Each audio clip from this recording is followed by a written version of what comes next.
How to enable WhatsApp two-step verification. First, open the WhatsApp app. At the top right corner, tap on three dots. Then tap on Settings. Now tap on Account.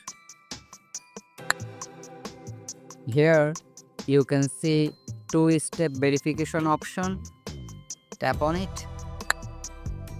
At the bottom, tap on Turn On button.